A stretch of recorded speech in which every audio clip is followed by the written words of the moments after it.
आपण पाहत आहोत SN न्यूज मराठी. लाईक करा, शेअर करा, सबस्क्राईब करा व राहा आमच्या सोबत अपडेट. नाव सांगा तुमचं. माझं नाव प्रियंका विनायक गायकवाड. मला एक मुलगा आहे, शनय विनायक गायकवाड. गाव सांगा. आम्ही राहतोय डोंगरगावला. बर, मॅटर काय आहे तुमचं सांगा. ह्याच्यात कसं सासू, नणंद, दीर, जाऊ हे ना मला त्रास देतात सारखे सारखे. इथं राहायचं नाही, तुझं काय नाही, हे असं त्रास देतात सारखे सारखे. पोराला पण तसेच बोलतात, मागणं शिवीगाळी करतात. आणि त्याच्यात आम्ही कंप्लेंट घेऊन गेलो का आमची पोलीस स्टेशनला कंप्लेंट घेत नाही, काय संबंध नाही तुमचा, सगळं त्यांच्या बाजूने निकाल आहे. आणि जर तिथं म्हणजे आले तर तुम्हाला काढणं भागच आहे असं म्हणजे सांगतात आहे. कोर्टाचा निकाल माझ्या बाजूने आहे, प्रांताचा निकाल त्यांच्या बाजूने आहे. म्हणून मला ना पोलीस स्टेशनला दमदाटी करतात. नेमकी कंप्लेंट कशा बाबतीत तुमची? कंप्लेंट म्हणजे इथं शेतामध्ये राहायचं नाही, पत्र्यात शेड काढून टाक असे बोलतात मला. काय बोलते तुमचं काय कारण आहे? म्हणतात की तुझा संबंध नाही, तुझं ह्याच्यावर म्हणजे रानावर नाव नाहीये, आमचं नाव आहे, तुझा काही संबंध नाही, तू इथनं निघून जायचं असं मला सारखं दमदाटी करतात. आणि दीर तर त्या दिवशी येऊन डायरेक्ट ट्रॅक्टर लावला आणि माझ्या अंगावरती मारायला आले. दीर सासू मारलं का? मारलंय त्यांनी मला. कुठे मारलंय? हाताला मारलं, असं दाबले, उलट पाडलं मला. सगळ्यांनी मिळून मारलंय? कसं केलंय? सासूने दिराने. सासून मारलं, दिरानं मारलं, मारलंय. जाऊ पण जावनं पळत मारलं. आली. हा, पळत आली मग मारायला. ह्याला पोलीस यंत्रणेत तुम्ही गेलता का दाद मागायला? जाऊन आलो आम्ही. मग पोलीस यंत्रणेत तिथं तुम्हाला काय भेटलं? अजून तर काय नाही भेटलं त्यांच्याकडून. पोलिसांनी आमची दादच बरं, घेत ठीक आहे. नाहीये ते. तुम्हाला कोणता पोलीस त्रास देतोय तिथे गेल्यावर?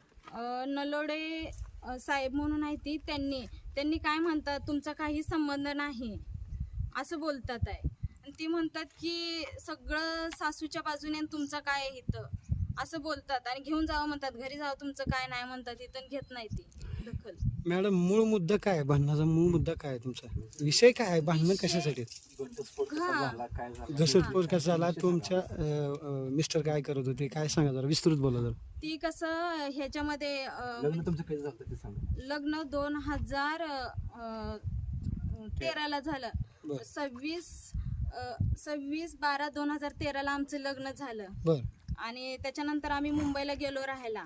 त्याच्यानंतर काय झालं म्हणजे मला काय म्हणायचे, मी इकडं जिमला जातोय, मी तिकडं जिमला जातोय, असं सगळा त्यांनी प्रकार केला. मग ठीक आहे, जाते ती म्हणा. आणि त्याच्यानंतर त्यांचं काय झालं मला माहित नाही. त्याच्यानंतर ती वैशाली नाईक आहे, तिनं माझं लग्न असताना तिनं लग्न केलं. माझ्या आयुष्याची तिनं वाट लावून टाकली. त्यात सासू, नणंद, ती वैशाली नाईक ह्या सगळ्यांनी मिळून मला मानसिक त्रास दिला. हाणमार सुद्धा करायचे. मी माझ्या पोरासाठी जगायची तिथं राहून. आणि त्यांनी एवढा त्रास, मानसिक त्रास मला दिला या.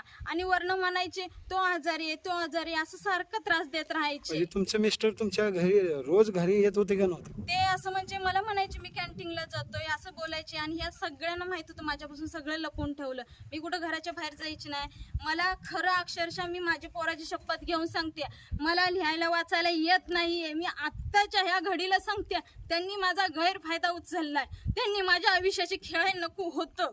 माझ्या लेकरासाठी मी झटून लटून, मी माझ्या पोरासाठी मी त्या शाळेमध्ये शिपाईची बाथरूम धुवून माझ्या पोराचं मी शिक्षण करते. तरी सुद्धा मला मानसिक त्रास ही लोक देतात.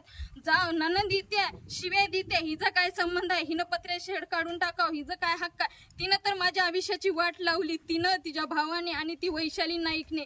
आमचं लग्न असताना तिनं सगळी खोटी कागद बनवून सगळं तिनं माझ्या आयुष्याची वाट लावली आहे. मला खरं सांगते, मला काही सुद्धा ह्यातलं म्हणजे एवढंशी येड करून सोडलं होतं मला. बरं, आता तुमची प्रामुख्याने मागणी काय आता प्रशासनाकडे? माझी आहे की माझ्या मुलाला, मला या ठिकाणी आम्ही राहणार. माझ्या मुलाचं मला शिक्षण पूर्ण करायचं आहे. मला बाकी काही नाहीये. मला माझ्या स्वतःसाठी काही नाहीये. सासू म्हणते लग्न करून निघून जा, माझा मुलगा मला दे, माझा नातू मला दे. मी माझ्या मुलाला जन्म दिलाय, मी माझ्या मुलाला सोडणार. मी जीव गेला तर चालेल, पण माझ्या मुलाला मी सोडणार नाहीये. काही पण होऊ दे, काही पण होऊ दे. आणि ज्या वेळेस वेळ येईल त्या वेळेस ह्याच रानात, ह्याच ठिकाणी दोघांची चिता जळेल एवढीच बस. मला बाकी काय नाहीये. माझ्या मुलाला मला न्याय पाहिजे बस. मला मी 3 वर्ष झालं लढते झटते. एवढं पोलीस स्टेशन, कोर्ट कचेऱ्या माझ्याकडे एवढं शक्य नाही. पैसा अडका मी कुठनं आणू? माझं काय आहे? मला उपलानी टाकलंय. माझं कुठलाही दागिना नाही दिला, माझं काही ह्या लोकांनी दिलं नाहीये. मी 3 वर्ष, मला माझ्या बरोबर सेविका काम करतात त्या ताई सुद्धा म्हणतात, ताई तुम्ही असं का? मी 3 वर्ष मी हायशी मोकळ्या हाताने दागिने कुठल्या गोष्टीची. मी माझा मुलगा वन आम्ही भटकतोय. विचार ठीक आहे, माझ्या असं- मुलासाठी. तुमचा प्रामुख्याने आता आरोप कुणावर आहे? माझा आरोप आहे वैशाली नाईक, मनीषा साळुंके, चंद्रकांत गायकवाड आणि शालन प्रकाश गायकवाड यांच्यावर आहे. हे लोक मला मानसिक त्रास द्यायला लागलेत. बर, सारखा म्हणजे हाडछेड ह्याला सांगायचं त्याला सांगायचं आणि माझ्यावर सारखं बर्डन आणतात ते लोक. सारखं इथंच राहायचं नाही म्हणून. हे बर्डन आणल्यामुळे ह्याच्यावर तुमची काय मानसिक त्रास वगैरे काय, म्हणजे आत्महत्या करायचं असं काय वगैरे माझं मानसिक खूप वेळा मी तसं नाही विषय नाही, विषय नाही, cancel आहे. तसं नाही, तसं कसं विचारलं? हॅलो